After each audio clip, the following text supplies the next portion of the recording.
नमस्कार दोस्तों, कैसे आप सब। हम भारत का इतिहास देख रहे थे और भारत के इतिहास के अंतर्गत हम बौद्ध धर्म के महत्वपूर्ण प्रश्न पढ़ रहे थे। हमने कुछ प्रश्न देखे, आज हम कुछ और प्रश्न देखते हैं। ऐसे प्रश्न जो आपके प्रीवियस एग्जाम में आए हैं और ऐसे प्रश्न आपके भविष्य में एग्जाम में बन सकते हैं। तो यह क्लास आपके यूपीएससी के लिए भी, आरएस के लिए भी, एसआई के लिए भी, जो सीएटी का एग्जाम होने वाला है उसके लिए भी और एसएससी के एग्जाम के लिए भी उपयोगी है। तो कुछ आज हम प्रश्न देखते हैं। तो सबसे पहला प्रश्न है, तो महात्मा बुद्ध या गौतम बुद्ध ने गृह त्याग कब किया था, कितने वर्ष के थे। तो ध्यान रखना 29 वर्ष की आयु में गृह त्याग किया था, जिसे महाविनिष्क्रमण कहते हैं। तो एक बार एग्जाम में प्रश्न आया कि महाविनिष्क्रमण कब कहते हैं या किसे कहते हैं। तो ध्यान रखना गृह त्याग की घटना को महाविनिष्क्रमण कहते हैं। कब क्या, 29 वर्ष की आयु में। और वैशाली के अलाल कलाम से सांख्य दर्शन की शिक्षा ली और ये महात्मा बुद्ध के प्रथम गुरु है। तो कोई प्रश्न बन जाए कि महात्मा बुद्ध के प्रथम गुरु कौन है, किसकी शिक्षा ली, किससे ली, कहाँ ली। तो ध्यान रखना वैशाली के जो अलाल कलाम से सांख्य दर्शन की शिक्षा ली और इनके प्रथम गुरु है। ज्ञान की प्राप्ति आपके बोध गया पीपल वृक्ष के नीचे हुई थी, जिसे उरुबेरा भी कहते हैं। ध्यान रखना।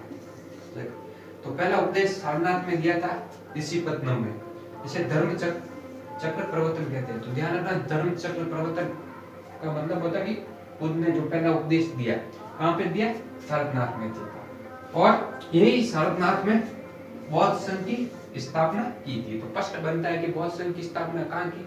तो ध्यान रखना सारनाथ में किया।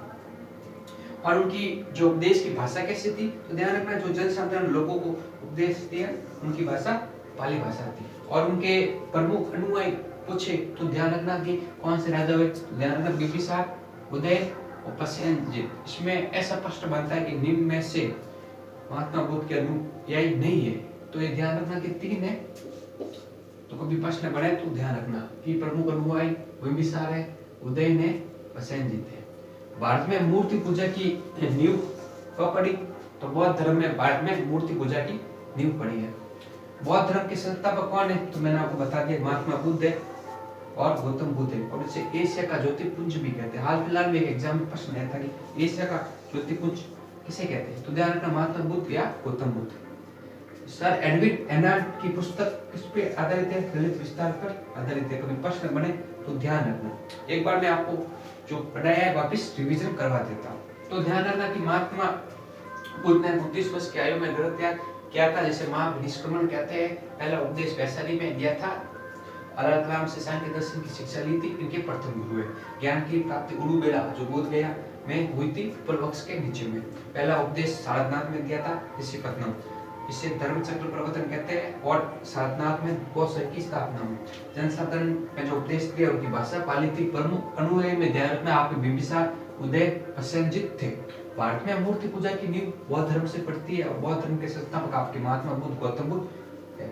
एशिया का ज्योतिपुंज भी कहते हैं। सर एडविन एनॉर्ड की पुस्तक ललित विस्तार पर आधारित है। तो दोस्तों आज की वीडियो में इतना ही। मिलते हैं अपने अगले वीडियो में। जय हिंद, जय भारत।